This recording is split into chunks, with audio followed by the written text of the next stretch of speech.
ये 2008 में एक और मुअम्मा हो गया, यानी सरकारी दस्तावेजात हर जगह से गायब हो जाती है। $15 लाख भी गए और उसमें कहा जा रहा है कि ये नहीं, ये सिर्फ नाअहली नहीं कही जा सकती, गफलत नहीं कही जा सकती। जस्टिस स्टार्ट शेख अजमत सईद साहब ने ये जो जबरदस्त रिपोर्ट तैयार की है, बड़े ज़हीन आदमी है, बड़ी मेहनत करते हैं, उसमें उन्होंने तो कच्चा चिट्ठा खोल के रख दिया है। अब पता नहीं कौन कौन इसमें मुलव्वस है। उसामा साहब, मामला ये है कि पहले भी आपने देखा कि ये जितने माशाल्लाह तजर्बेकार, सीनियर और ये इस तरह के जो मास्टरमाइंड हैं, जहाँ पे आप देखें लाहौर मेट्रो की बात हुई तो एलडीए को आपको पता है रिकॉर्ड चूँकि एलडीए में पड़ा था, आग लग गई। फिर जब रमज़ान शुगर मिल की बात हुई वहाँ पे आग लग गई। फिर उससे पहले भी जब जो आशियाना और इस तरह की चीज़ें थी, जो एलडीए और ज़िला कचहरी में आग लगी, और जो मेट्रो के वक्त एलडीए में आग लगी, कई बंदे वहाँ पे मर गए, आपको पता है, वहाँ पे बंद कर दिया गया। तो मामला ये है कि उसामा साहब, जब ख़त लिखने की बात आती थी वज़ीर-ए-आज़म गिलानी के हवाले से, जरदारी साहब के पैसे बाहर पड़े थे स्विस अकाउंटों में, वो ख़त दानिस्तान नहीं लिखा गया और एक वज़ीर-ए-आज़म घर चला गया पैसे उसको, ताकि वो टाइम बार्ड हो जाए। जब वो नहीं लिखा उसके बाद वो टाइम ख़त्म हो गया, पैसे जरदारी साहब ने वहाँ निकलवा लिए वो सिरे बल और सारे स्विस अकाउंट से। अब ये जो मामला मुझे उसामा साहब, एक वो डब्बे भी हमने देखे थे जो बरतानिया के हाई कमिश्नर थे, तो वो चली थी एक चैनल पे कि वो सारे जो डब्बे जिस तरह गायब कर रहे थे हाई कमिश्नर के, तो माजी में सारे। अब मामला ये मुझे बताएं उसामा साहब, ये जो है किससे कहानियाँ नहीं हैं, ये कुछ 100 साल या 200-400 साल पुरानी कहानी नहीं है, ये अभी की बात है। शहजाद अकबर साहब की बात है, उन्होंने उनके बयान सामने हैं, वो मशीर अकाउंटेबिलिटी भी हैं, वज़ीर मुल्कत उनको दाखिला भी हैं। अब वज़ीर-ए-आज़म साहब इमरान खान साहब के बयान देख ले, उनके बयान देख ले, और उसके ऊपर कमीशन बन गया। कमीशन ने जो रिपोर्ट दी, अब देखें ना कि 500 सफ़ात पर मुश्तमिल है। और जस्टिस अजमत सईद साहब, मैं चूँकि तकरीबन 2012 से लेकर जब तक वो रहे हैं 20 तक, मैं उनके सामने कई 100 कम अज़ कम 100 दफ़ा उनके सामने पेश हुआ। मैं फिजिकल इन पर्सन मुख्तलिफ 100 मोटो केसेस के यार प्रोसीडिंग के दौरान, वैसे भी हम उनकी पढ़ते हैं जजमेंट उनकी माशाल्लाह, और जो उनका विजडम है, जिस तरीके से पनामा केस को ले लें और बहुत सारे केसेस के अंदर, तो वो मतलब एक एक चीज़ ऐसे ऐसे सवाल निकालते हैं कि बंदा दंग रह जाता है। वकीलों को समझ नहीं आती कि इसका जवाब अब लगाएं कहाँ से। रिमार्क्स उनके होते हैं, उससे भी बहुत सारी चीज़ें समझ आ रही होती है, या वो बहुत क्रेद के चीज़ों को निकालते हैं। अब वो 500 सफ़ात में उन्होंने जो मुश्तमिल है रिपोर्ट है, वज़ीर-ए-आज़म हाउस में जॉइंट सेक्रेटरी को जमा कराई है, जो ब्रॉडशीट इंक्वायरी के हवाले से। अब टर्म्स ऑफ रेफरेंस जो है उस हवाले से आपको पता ही है कि सुप्रीम कोर्ट के हवाले से उन्होंने जो साबिक जज को सौंपी, और 9 फरवरी को बाकायदा इसने आगाज़ किया था। वज़ीर-ए-आज़म ने ये क्यों, मैं इस पे डॉक्टर साहब भी करेंगे, लेकिन थोड़ा सा नाज़रीन को सवाल आते हैं दोबारा वो भी शेयर करें। जी जी डॉक्टर साहब, इसमें एक चीज ये भी है कि स्विस अकाउंट्स का भी इसमें है कि वो सारा रिकॉर्ड, वही मैं कह रहा हूं कि इसकी अगर ये पढ़ देना, अगर नुकात डॉक्टर साहब भी पढ़े तो वो बड़ी चीज है। नहीं खैर साहब, मैं मुझे एक चीज बताएं, इस सारी रिपोर्ट में कौन सी ऐसी चीज है जो नई है, जो पहली दफा हुई है, या लोगों को पता नहीं था ये हुआ है? कोई एक चीज बता दें। स्विस अकाउंट का केस, सारा केस, उसकी सारी डिटेल्स, उसके बाद इफ्तिखार चौधरी साहब के सामने वो सारा केस चला। उस केस में उन्होंने कहा कि स्विस कोर्ट्स को ख़त लिखें। यूसुफ गिलानी ने ख़त लिखने से इनकार कर दिया कि जी आइन के तहत मैं प्रेसिडेंट के ख़िलाफ़ ख़त नहीं लिख सकता। सारा केस आपके सामने है, और अल्टीमेटली वो प्राइम मिनिस्टर डिस्क्वालीफाई हो गया। उसके बाद तो ये केस टाइम बार्ड हो गया, सारा कुछ हो गया। मुझे एक बात बताएं कि अब इससे क्या निकलेगा? सारी कौम को स्विस कोर्ट का सारा केस अजबर याद है कि किस तरह से सरे महल, उसकी कमाई, किस तरह से पैसा बाहर गया, सारा कुछ था। इशू ये था कि स्विस कोर्ट का पैसा वापस लाना है। ख़त लिखें कोर्ट में, कोर्ट ये जो है ये डायरेक्शन देगा, ये पैसा जो है ये पाकिस्तान का, ये स्विस बैंक से पाकिस्तान को वापस आना है। वो तो नहीं आ सकता, वो तो अब ख़त्म हो गया। दूसरी चीज़ थी ये जो $15 लाख था, ये $15 लाख जो बरतानवी कोर्ट है उसने खुद कह दिया कि ना ये $15 लाख जो हैं वो जाली फर्म को दे दिए गए।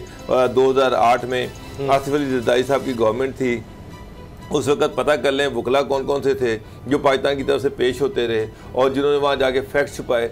हर चीज़ सामने है। मैं ये समझना चाह रहा हूँ कि ये पूरी रिपोर्ट में नई चीज़ क्या है और इससे कौम को क्या फ़ायदा होगा इस पूरी रिपोर्ट से। सर ये कि ये रिकॉर्ड जिस जिस जगह से गायब हुआ है, अब उनके खिलाफ कार्रवाई के लिए सुन रिपोर्ट का सुन लेना, कितना बड़ा ब्लंडर हो रहा है। कौन रिपोर्ट के अंदर वो कह रहे हैं अजमत सईद साहब कि वजारत खजाना, वजारत कानून और अटारनी जनरल ऑफिस से मुतलका फाइल ही गायब कर दी गई, और यहाँ से फाइल जो अदायगी, फिर आगे कह रहे हैं कमीशन के जो हाई कमीशन है लंदन में जो पाकिस्तान का, वहां पे भी जो अदायगी की फाइल है, जो अंदराज है, वो उसका जो हिस्सा है वो गायब कर दिया। अब ये देखें कि 2008 में जिस तरह डोगर साहब ने, जरदारी साहब की हुकूमत थी, 13 तक उनकी हुकूमत रही, और उसके बाद फिर यानी नून लीग की आ गई 18 तक। अब ये 2 हुकूमतें हैं।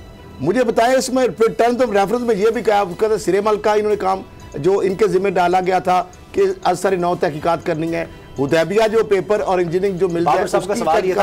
अगली खबर बहुत साहब मेरा सबसे केसेस है, पनामा लीक आया, उसके बाद आसिफ अली जरदारी के ये सारे केसेस जो थे, जाली अकाउंट, ठीक है, ये खरबों पे, वो तो 1 रुपया आया नहीं है, आपने एक नया कट्टा आगे खोल दिया। मेरा मतलब है यहाँ पे ये सारी टोपी ड्रामे चलते रहेंगे या कोई प्रैक्टिकली भी कुछ होगा। ये चीज आपको भी पता है, ये मुझे भी पता है, ये सामा साहब को भी पता है, ये 22 करोड़ अवाम को पता है कि ये जो चीज उठाई गई है इसमें एक आना कौम को नहीं मिलना, एक आना, 1 रुपया नहीं आना। एक ये चाहे नैब में दे दे या मर्जी दे दे, इससे कुछ नहीं निकलने वाला। जो $15 लाख गया सो गया, वो नहीं वापस आना। स्विस के पैसे जो स्विस बैंक के वो भी वापस नहीं आने, उससे बाद जो इतना अरबों खरबों की करप्शन हुई है वो भी वापस नहीं आनी। गवर्नमेंट जो है ये पुराने कट्टे क्यों खोल रही है? चाहिए तो ये था, मैं ये चैलेंज करके करता हूं, आए मेरे साथ कैमरा ले, किसी थाने में चल जाए, किसी कचहरी में चल जाए, किसी जगह पे चल जाए, बगैर करप्शन के कोई काम नहीं हो रहा। और भाईजान जो अब हो रहा है इसको ही रोक लें, अभी कोई ट्रांसपेरेंसी ले आए, अभी कोई गुड गवर्नेंस ले आए, अभी कुछ कर लें। पुराने कट्टों से क्या मिलेगा आपको? क्या फायदा होगा? मां से वक्त का ज़िया, पैसों का ज़िया, इसके अलावा कोई चीज नहीं है। बात कर लेते हैं। हाँ, ये है कि आपको जरदारी साहब, उनको भी कोई फर्क नहीं पड़ता। स्विस कोड ये कौन सा नई चीज उनके पे पड़ गई है, वो पहले भी उतने ही गंदे थे, अभी उतने ही गंदे रहेंगे, बाकी जो है वो भी इसी तरह से रहेंगे। फर्क क्या पड़ेगा? ये फाइल गुम हो गई या नहीं हुई, इससे क्या फर्क? अगर फाइल मिल जाएगी तो $15 लाख वापस आ जाएगा, नहीं आएगा। लेकिन पता हुआ क्या उसामा साहब, चाहे नायली है, फाइल कहते हैं ना रहेगा, लाखों फाइलें गायब है, हर करप्शन के केस की फाइल गायब है। अच्छा मुझे ये बताएं एक और बात, कि फाइल गायब कर देने से क्या जुर्म खत्म हो जाता है? नहीं खत्म होता, लेकिन तो इसका अब मुझे सिर्फ उसामा साहब एक सवाल का जवाब दे दे, या डोगर साहब आप भी, अगर 2008 में ये सारी दुनिया को पता है ना कि ये फाइलें हुई, अदायगी हुई है, वजारत खजाना से फाइल गायब होगी, अटॉर्नी जनरल ऑफिस से फाइल गायब होगी, बाद में समझ ने की है, और उसके बाद फिनांस जो वजारत कानून से हो गई, लंदन हाई कमीशन से वो अंदराज वाला सफ़ा गायब हो गया। क्या AGPR में जो वहाँ पे जहाँ पे हुकूमत पाकिस्तान ने ये पेमेंट की है, इन सारी जगहों से ये फिटप्रिंट बताए जा सकते हैं? और अगर वो कौन से ताकतवर आज भी माफिया हैं जो ये चीज़ें गायब कर रहे हैं? इमरान खान साहब, अगर आप अपनी इदारों की हुकूमत की फाइलों की तहवील भी आपको नहीं मिल सकती या वो रिकॉर्ड आप नहीं ले सकते, तो फिर हमें तो समझ आ रही है। यहाँ पे मेट्रो का रिकॉर्ड नहीं मिला, यहाँ पे ऑरेंज लाइन का रिकॉर्ड नहीं मिला, यहाँ पे मुल्तान का रिकॉर्ड नहीं मिला। अच्छा अब मैं इतना जानता हूँ, इंक्वायरी कर लें कि इस कमीशन के बैठने पे कितना पैसा खर्च हुआ। आपने इतना पैसा मजीद खर्च कर दिया ऐसी चीज पे जिससे 1 रुपया भी नहीं आपको मिलना।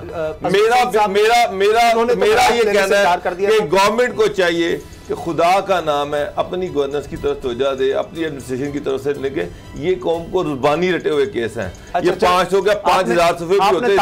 आपने कहा अभी की करप्शन रोक लें, तो अब की बात कर लें तो 26 मार्च को मरियम साहिबा कह रही हैं कि जी वो जाएंगी, लेकिन अब साथ ये खबरें भी आ रही हैं कि उससे पहले जमानत कबल गिरफ्तारी भी कराई जाएगी, और फिर वो कहती मैं जेल जाने से नहीं डरती, जुबान खींच लेंगे, नवाज शरीफ के खिलाफ जो बोलेगा वो जुबानें खींच लेंगे। अब कुर्बानी देने का लिए अब हिसाब लेने का वक्त है। बहुत से लोग जाएंगे, फजलुर रहमान साहब कह रहे हैं कि सब जाएंगे। जिस तरह की लैंग्वेज, और फिर नवाज शरीफ साहब ने बड़ी ज़बरदस्त बात की है, बहुत बड़ी बात उन्होंने कहा है कि 2 से 4 लाख लोग हैं जो सारा मुल्क लूट रहे हैं, सारा पैसा उनके पास जा रहा है, प्लॉट वो बना रहे हैं। अब वक्त आ गया उनसे हिसाब लेने का कि ये लोग अमेरिका और ऑस्ट्रेलिया में जा जाकर जायदादें बना रहे हैं। मियां नवाज शरीफ साहब ने कहा है। अच्छा मुझे समझ नहीं आई, मैं क्या डॉक्टर साहब मैं ईरान पाबंदी है, दिखा नहीं सकते, मैं आपको बता रहा हूँ। यानी वो कह रहे हैं कि हमारे अलावा भी 200-400 लोग और भी हैं, 2-4 लाख